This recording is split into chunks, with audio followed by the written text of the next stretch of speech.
nesses últimos 7 meses, né, do ano de 2025, tiveram 10.000 incidentes, né, sobre danos à saúde. E a maioria voltada, né, ou sendo colocada como um erro médico. Mas na verdade não seria bem assim, né? Mas mesmo o médico não errando, passa-se por ser um erro médico. Então, eu não sei como é que está isso na sua visão.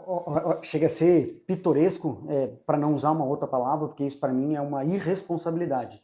Se a gente for pegar, por exemplo, a manchete dessa notícia, a manchete dizia: em Santa Catarina, nos últimos 7 meses, 10.000 casos de erro médico. Se a gente for ler a primeira linha dessa matéria, está dito. Um dos casos é o caso lá do Oeste Catarinense, em que foi administrado numa criança, ao invés de uma vacina para hepatite B ou C, não me recordo agora, foi administrado nessa criança soro antiofídico. Vamos lá. A manchete diz caso de erro médico. Isso não foi um erro médico. Isso foi um equívoco da equipe de enfermagem que era para administrar um determinado medicamento e administrou outro. Mas a manchete qual é? Erro médico. Então, eu sempre faço questão de dizer isso, do alegado erro médico, quando há um atendimento médico, mas especificamente sobre esse levantamento que foi feito, foram 10.000 eventos adversos com danos à saúde. E não necessariamente erro médico, como eu acabei de comentar, que a primeira linha dessa matéria em que dizia erro médico foi um equívoco perpetrado pela equipe de enfermagem, não pelo médico. Então, a gente precisa deixar isso muito claro. Não se fala mais em erro médico, essa é uma terminologia que foi abolida pelo próprio Poder Judiciário, porque se estigmatizou essa pecha. Tem um problema relacionado à saúde, é um erro médico, quando na verdade não é. Perfeito. Eu entendo que, como o paciente que passa por esse profissional, né, em tese ele é a maior autoridade, né? Então, mesmo ele tendo o atendimento, às vezes, que faltou de um hospital, de um recurso, passou por uma enfermagem, foi o médico que trouxe o laudo, que trouxe o diagnóstico, trouxe o tratamento, e às vezes esse paciente talvez nem conseguiu fazer a execução desse tratamento, tem consequências, mas aí acaba culpando o médico nesse ponto, né?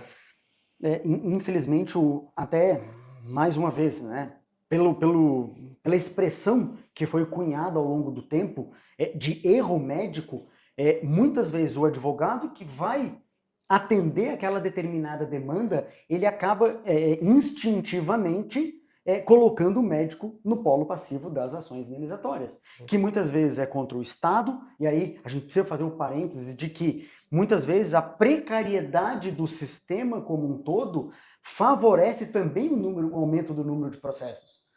Vamos para um exemplo claro, o cidadão está numa emergência de um hospital público atendendo muitas vezes 8, 10, 12 pacientes por hora.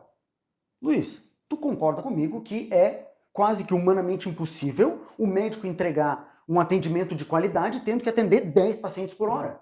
E isso favorece, muitas vezes, com que o advogado que vai avaliar aquela questão, não, vamos processar o Estado pela precariedade do sistema, o médico pelo erro médico, então acaba pulverizando esse processo. E aí, muitas vezes, lutando num processo em que vai, obviamente, ficar configurado que não houve um erro médico. Então, mas mesmo assim, o médico é processado. Não precisa errar para ser processado. Esse é o grande problema e esse é um ponto que eu acho que a gente tem que bater muito nessa nossa conversa. O médico, ele é processado e o pressuposto do processo não é o pressuposto do erro.